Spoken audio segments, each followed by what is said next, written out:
চেয়ারম্যানের নাম করে প্রকাশ্যে অভিযোগ। বর্ধমান যুব তৃণমূলের সভা থেকে পুকুর বোঝানো থেকে তোলাবাজি নিয়ে বিস্ফোরক মন্তব্য তৃণমূল নেতার। পাল্টা প্রতিক্রিয়া বিজেপির। বর্ধমান শহরের রাজনীতিতে তীব্র গোষ্ঠী কন্দলের ছবি ফের সামনে এলো। রবিবার বর্ধমান রবীন্দ্র ভবনে 21শে জুলাই উপলক্ষে শহর তৃণমূল যুব কংগ্রেসের প্রস্তুতি সভা মঞ্চ থেকে শাসক দলের দুই নেতা একযোগে বিস্ফোরক মন্তব্য করলেন। সরাসরি নাম করে বর্ধমান পৌরসভার চেয়ারম্যান পরেশ চন্দ্র সরকারের বিরুদ্ধে অভিযোগ তুললেন প্রাক্তন প্রশাসন প্রণব চ্যাটার্জি ও তৃণমূল নেতা আব্দুর রব।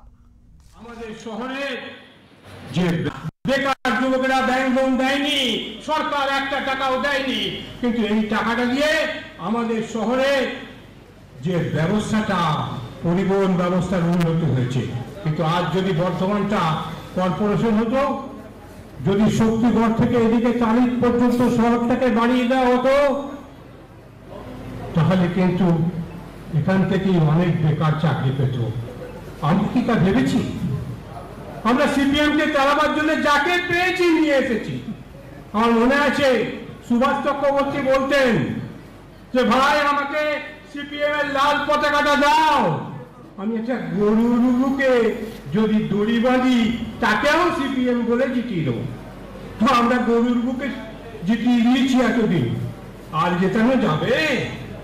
একবার ভাবুন তো, বর্ধমানের 35টা ওয়ার্ডে 28টা ওয়ার্ডে আমরা আজকে নেই। পৌর নির্বাচন কিভাবে হয় জানেন তো? ছপাচপ। এটা বাদ দিন, মানুষ কিন্তু এই 28টা ওয়ার্ড থেকে আমাদের সরিয়ে দিয়েছে। সভা মঞ্চে বক্তব্য রাখতে উঠে প্রণব চ্যাটার্জি বলেন, পরেশ বাবু, আপনার পাড়ায় শশাঙ্ক ঝিল বোঝানো হচ্ছে, এখন বোঝানো হচ্ছে ডল দিঘি।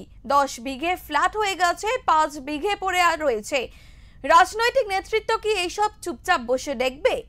সঙ্গে তিনি আরো বলেন, আজ দলীয় সভায় চাকরি, বেকারত্ব বা উন্নয়নের কোনো আলোচনাই নেই, বরং বাড়ি তৈরি হলে নেতারা বলছেন ফার্স্ট ফ্লোর হলে যেন টাকাটা পৌঁছায়। এই অবস্থায় বর্ধমান পৌরসভার 28টি ওয়ার্ডের মানুষ আর ভোট দেবে না। আমাদের একটাই লক্ষ্য, 21শে জুলাই।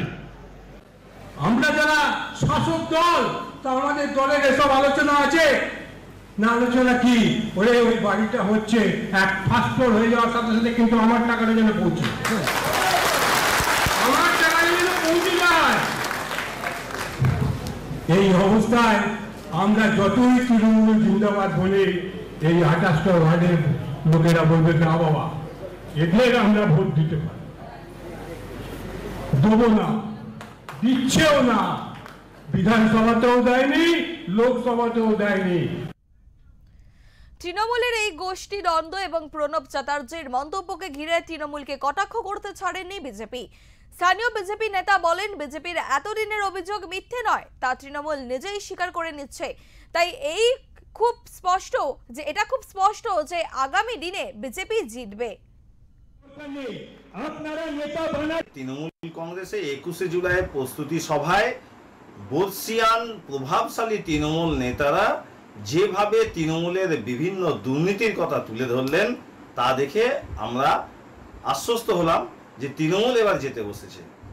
আমরা এতদিন যেসব অভিযোগ করে এসেছি, পৌরসভা ভোটে ছাপ্পা ভোট, উন্নয়ন কিছু হয়নি বর্ধমানে, শিল্প হয়নি, বেকারত্ব বেড়েছে, বেকারদের চাকরি দিতে ব্যর্থ তৃণমূল কংগ্রেস, এবং টোটোর যে দুর্নীতি, তৃণমূল নেতাদের টোটো ভাড়ায় খাচ্ছে এবং বর্ধমান শহরের প্রকৃত পরিকল্পনা নেই উন্নয়নের, সেই কথাও তৃণমূল নেতারা বলছেন।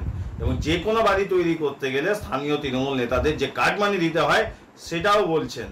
এবং বর্ধমানে 35টা ওয়ার্ডে সেভাবে উন্নয়ন হয়নি, 28টা ওয়ার্ডে যে তারা হেরে আছে এবং পৌরসভা ভোটে ছাপ্পা ভোট দিয়ে জিতেছে, সে কথা তৃণমূলের নেতারাই স্বীকার করছে। পৌরসভায় সঠিক পরিকল্পনা করা হয় না সাধারণ মানুষের উন্নতির জন্য, সে কথাও বলছেন।